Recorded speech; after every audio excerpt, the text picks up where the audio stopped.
Let's mic आज का अखबार। नमस्कार, लेट्स माइक में आपका स्वागत है। आज का अखबार के साथ मैं राखी जैन। यहाँ हम देश दुनिया के सबसे बड़े और विश्वसनीय अखबारों से चुनते हैं वो रिपोर्ट्स जो सिर्फ खबर नहीं, आपकी समझ और सोच को गहराई देती हैं। द न्यूयॉर्क टाइम्स में प्रकाशित लेख, Democrats are holding the Clintons in contempt, why to go. इसमें अमेरिकी राजनीति के एक असहज लेकिन अहम मोड़ की ओर इशारा किया गया है। लेख बताता है कि हाल ही में अमेरिकी संसद के निचले सदन की एक समिति में कुछ डेमोक्रेट सांसदों ने पूर्व राष्ट्रपति बिल क्लिंटन और पूर्व विदेश मंत्री हिलेरी क्लिंटन को कांग्रेस की अवमानना का दोषी ठहराने के पक्ष में वोट दिया।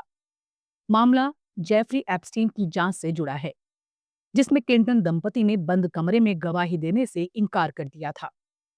आमतौर पर अपनी पार्टी के बड़े नेताओं को बचाने वाली राजनीति में एक कदम चौंकाने वाला माना गया।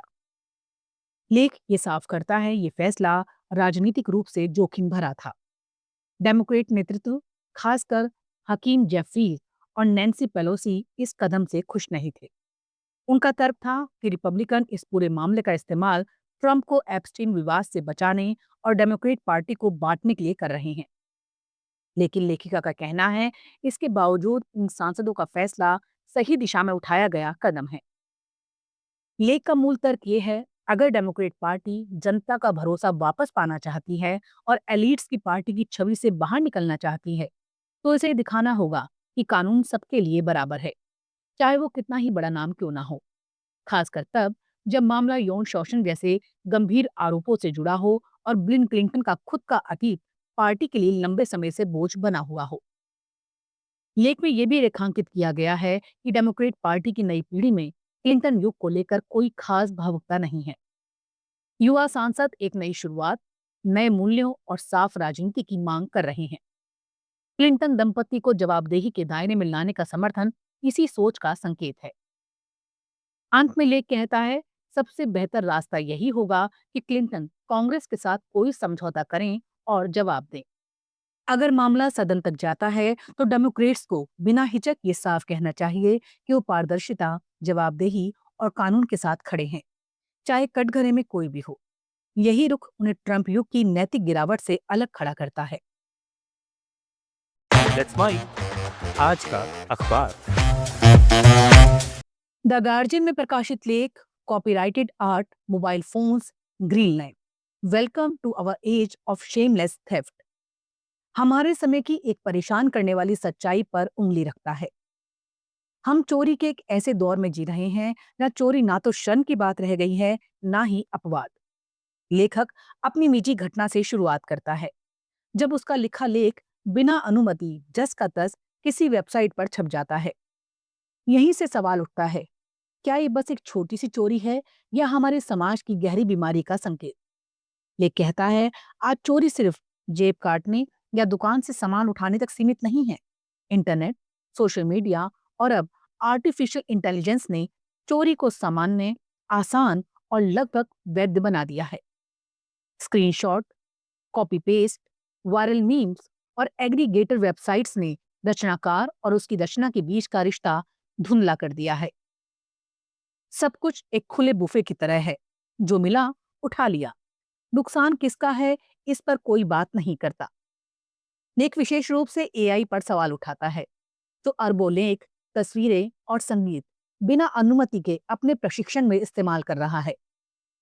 इसे लेखक मानव इतिहास की सबसे बड़ी बौद्धिक संपदा चोरी कहने वाले विशेषज्ञों का हवाला देकर समझाता है।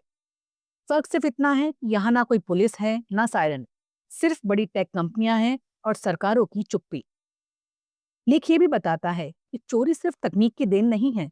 असमानता और सत्ता का असंतुलन हमेशा से चोरी को बढ़ावा देता रहा है, चाहे वो सड़क का चोर हो या उपनिवेश खड़ा करने वाला साम्राज्य।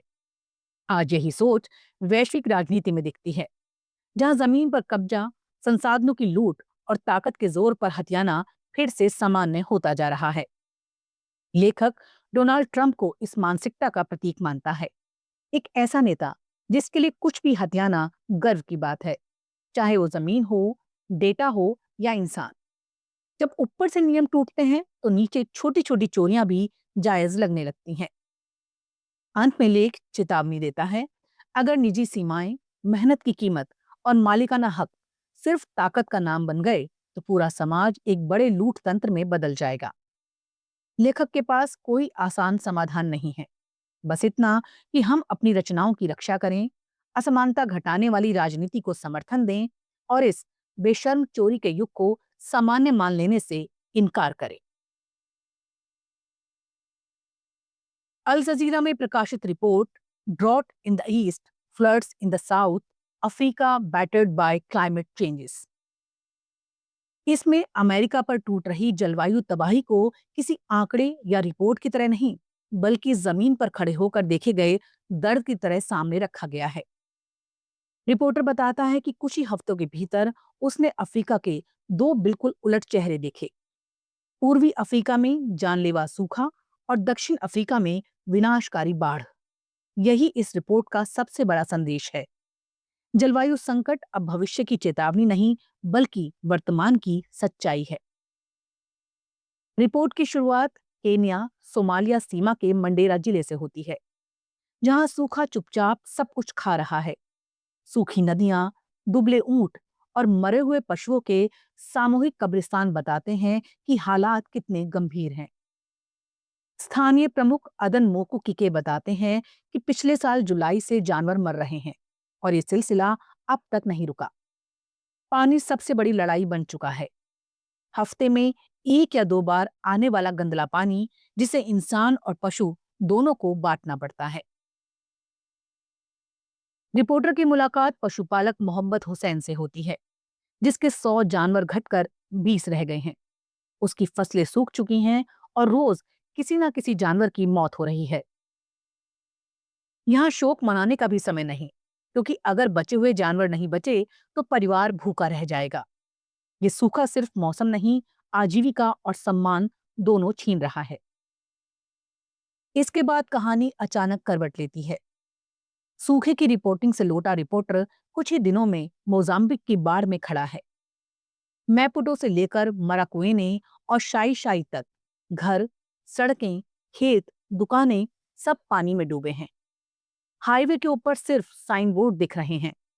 लोग हफ्तों, शायद महीनों तक पानी उतरने का इंतजार करेंगे, वो भी इस डर के साथ कि फिर से बाढ़ आ सकती है। रिपोर्ट ये भी चेतावनी देती है कि दक्षिण अफ्रीका के बांधों से छोड़ा गया पानी मोजाम्बिक की स्थिति और बिगाड़ सकता है। यानी संकट अभी खत्म नहीं हुआ है।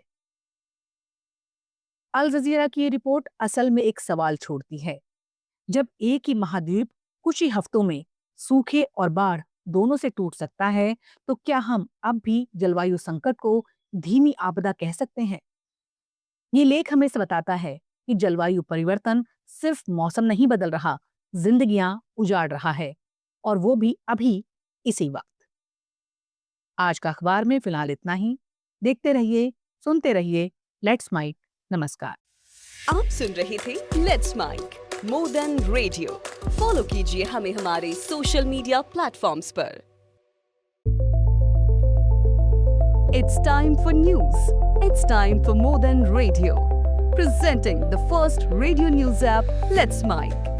Let's Mic, a news-based app on your phone where you get to watch and listen news, talk shows, interviews, radio show podcasts. On Let's Mic, you get all relevant information of TV, print, radio, podcast, and digital. Let's Mic talks about every segment of life.